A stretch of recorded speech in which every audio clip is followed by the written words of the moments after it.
بسم الله الرحمن الرحيم. قبل ما ابدا الكلام واقول السلام، بقول تحيا مصر العظيمه، مصر ام الدنيا، مصر قد الدنيا.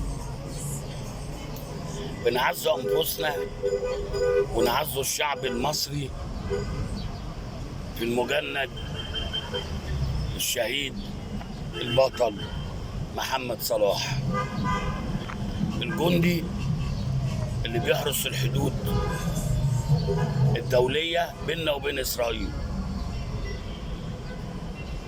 محمد صلاح قبل الفجر لمح مجموعة من مهربين المخدرات، ضرب عليهم طلقات تحذيرية ولكن لم يستجيبوا،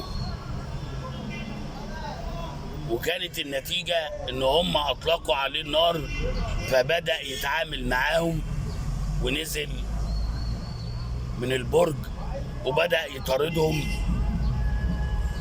حتى دخلوا بوابة الحدود بيننا وبين اسرائيل.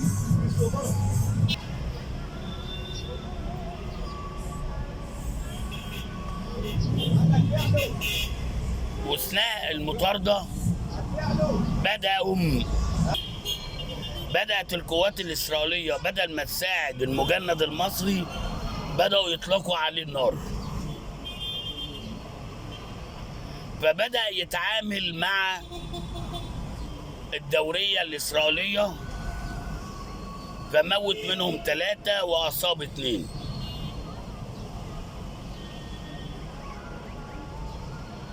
وبعد كده الذخيرة بتاعته نفذت، خلصت يعني، وتم استشهاده. احنا مش هنتكلم على القصة كلها، هنتكلم على الجزء ان هذا البطل محمد صلاح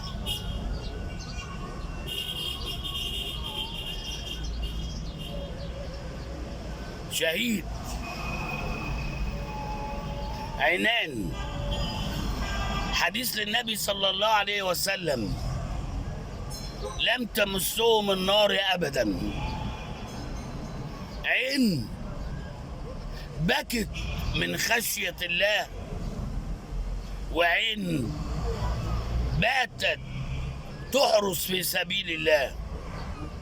محمد صلاح التي أبهر العالم، 3 كتائب إسرائيلية، ده بيان وزير الدفاع الإسرائيلي، واستشهد بطلقة بعد نفس الذخيرة بتاعته.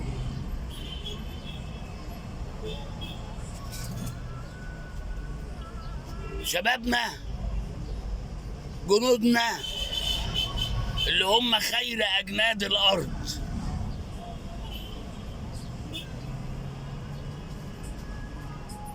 بات العالم كله يتكلم على الشهيد البطل التي أربك وزارة الدفاع الإسرائيلية بالكامل حين رأوه إن هو فرد واحد، وجوه الأراضي الإسرائيلية ب5 كيلو لوحده.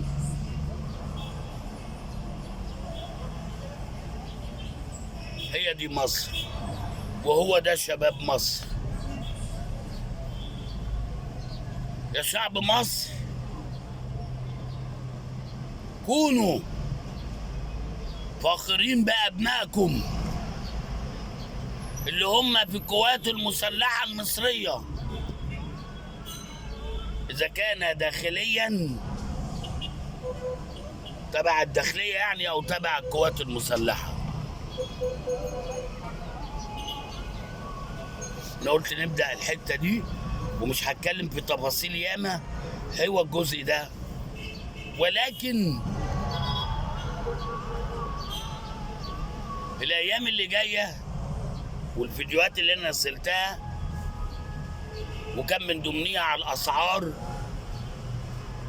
اللي هي بلا رقيب ومفيش سيطرة عليها،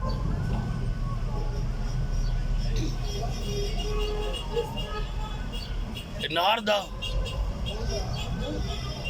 وانا جاي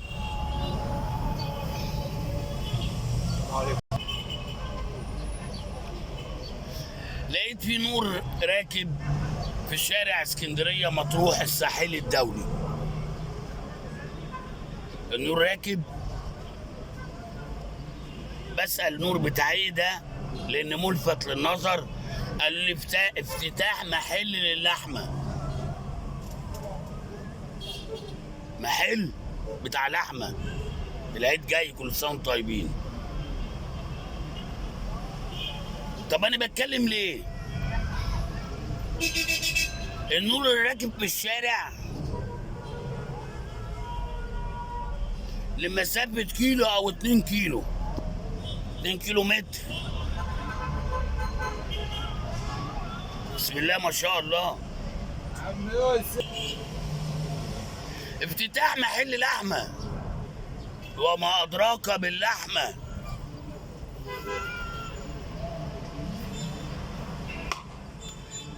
هنشوفه بقى في الافتتاح اللحمه البلدي بتاعته هيحط عليها رقم كام. ما هو لازم يجيب الفلوس بتاعت التشريفه اللي معموله على المحل والاضاءه اللي مراكبه على بعد 2 كيلو، مش هذكر اسم المحل، تحت العماره بتاعته اللي هو بنيها بعد الثوره.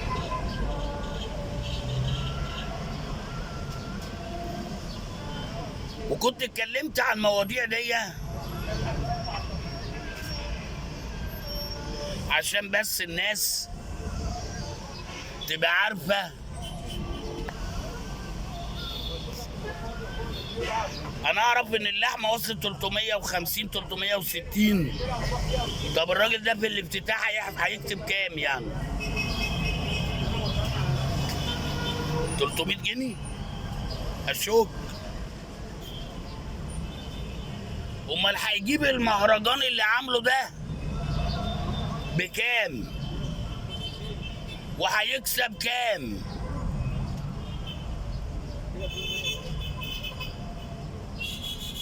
وانا لما اتكلمت على العماير اللي اتبنت بعد الثوره وقالوا ده عماير برخصه، قلت العماره دي مبنيه برخصه. طب الادوار المخالفه فيها كام دور؟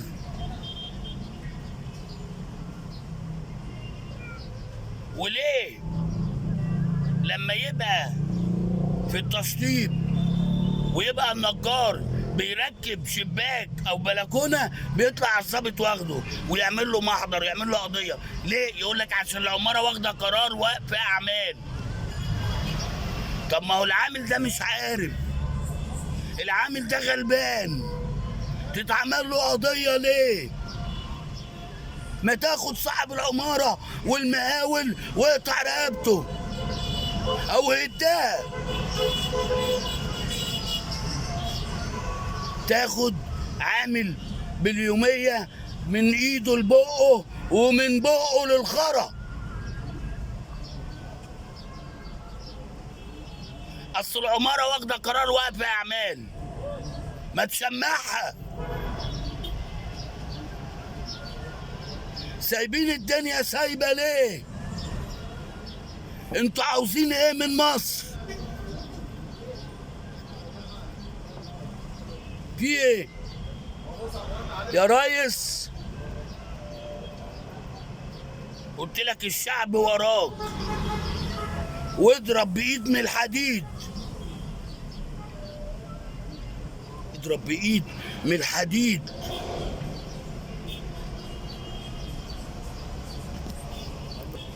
لان اللي بيحصل في الشعب ده حرام. واخرهم اسعار السجاير، يعلنوا يقولوا البصل ب7 8 جنيه وبيتباع ب16 و17، طماطم ب2 جنيه ب7 و8.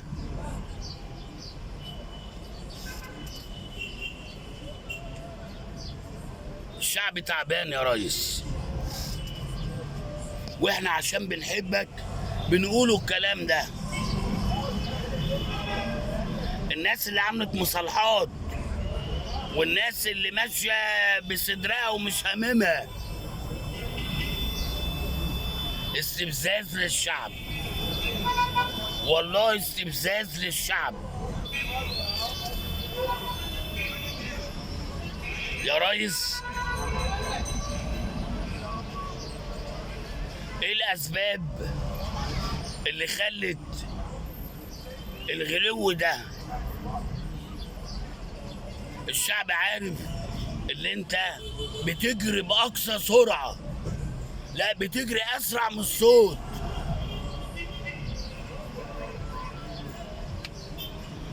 ختمت الكلام وقلت السلام، وقلت تحيا مصر العظيمه، مصر ام الدنيا، مصر قد الدنيا. والتحيه العسكريه لان كنت بخير اجناد الارض.